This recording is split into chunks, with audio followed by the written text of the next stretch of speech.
Hi, today we are going to see one more topic from Informatica, that is sorter transformation. What is sorter transformation? The sorter transformation is an active and connected transformation.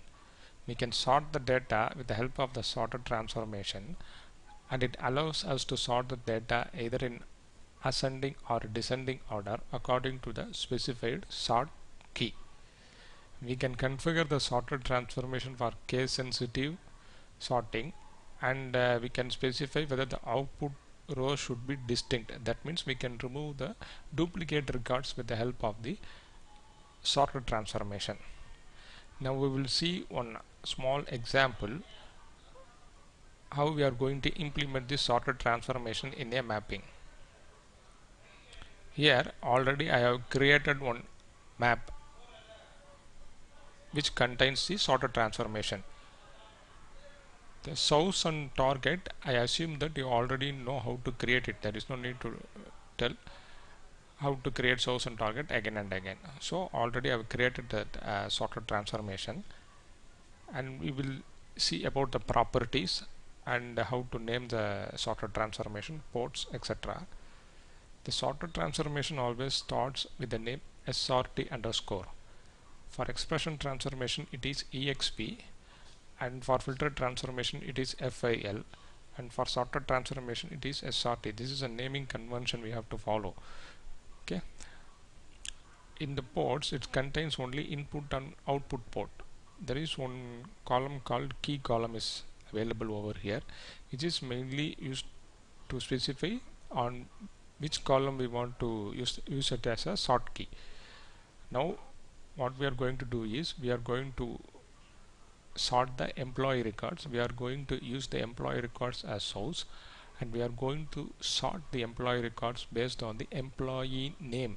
That means we are going to sort the employee records alphabetically based on the employee name.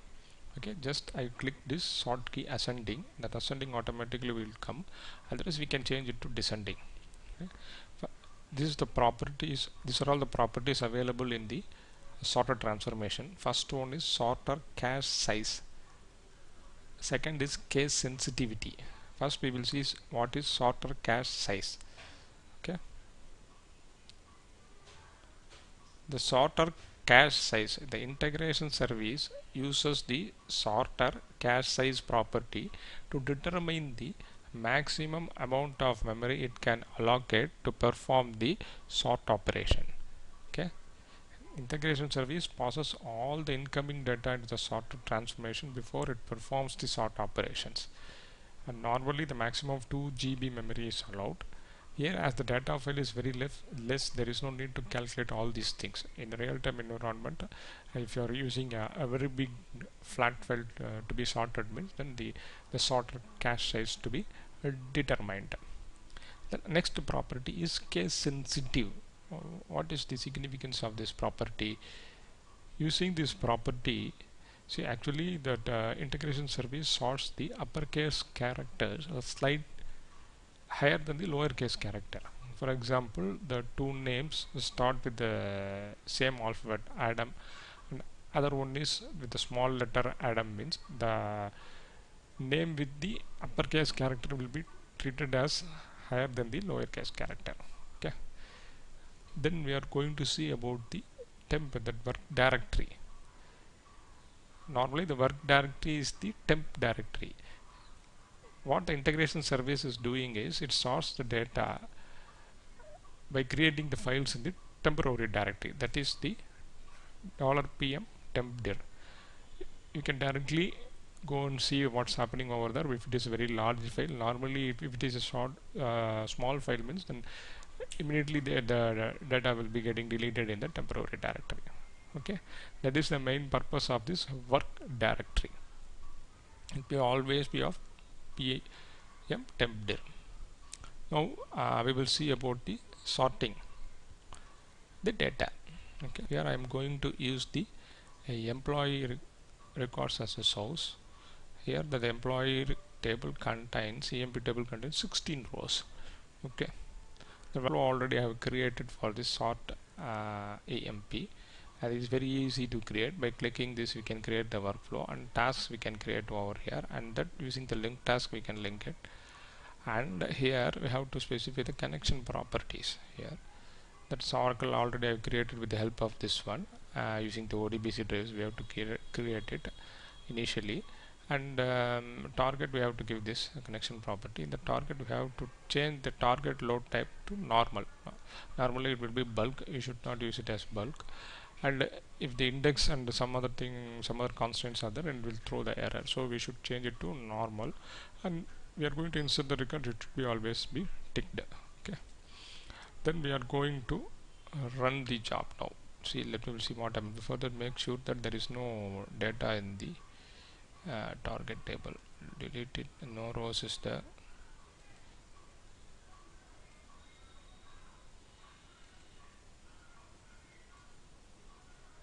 There is no record available in the target table. Then we can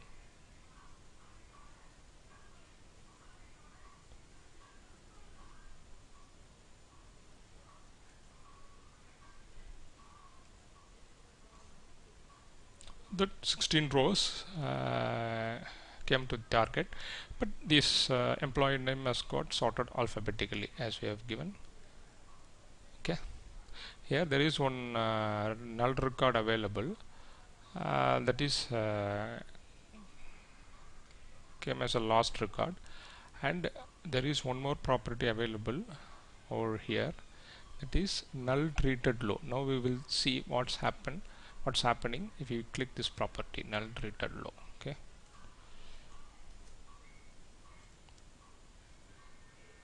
refresh mapping, we have to click it. Okay, and we have to delete that record. Otherwise what we can do, there is one property available in the over here.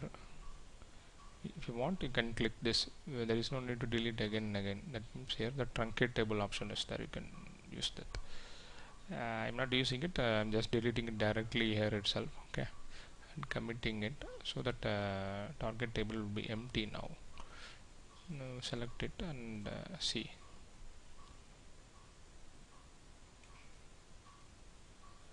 As it is empty, there is no data available. Now we will see what's happened.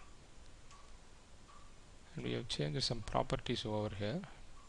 That means we have changed it to null. I think that null treated low, we have clicked it.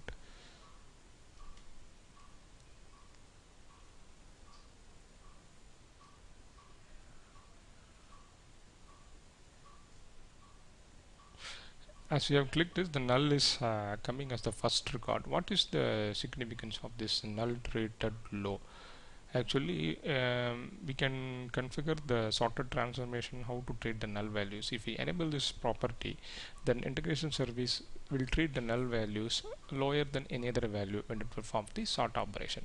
That is why it is coming as the first record. Okay, we have seen that is why it's coming as the first record.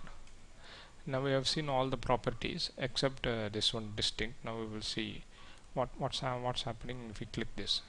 If we click this property, what is happening here is that ports, the sort key will be enabled for all the columns. Okay, so here for all the fields that sort key has got enabled, so that it will compare and make sure that if record is duplicate, mean it will delete it and remove it. Now we are saving it, and just we are refreshing the map, and we are saving it. Before that, I will show the duplicate record over here. In employee table, there is Robin here is available. The same Robin again is repeated at the last one. So two records are similar. So these we want to remove one record from the source table, not source table. That means it will be removed and it will send to the target table. That duplicates will be filtered out by using the sorted transformation. Okay, now we will see what's happening, and make sure that target is empty. Now okay,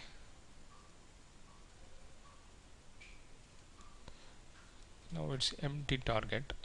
Let will see what's happening. Only 15 records should come in the target.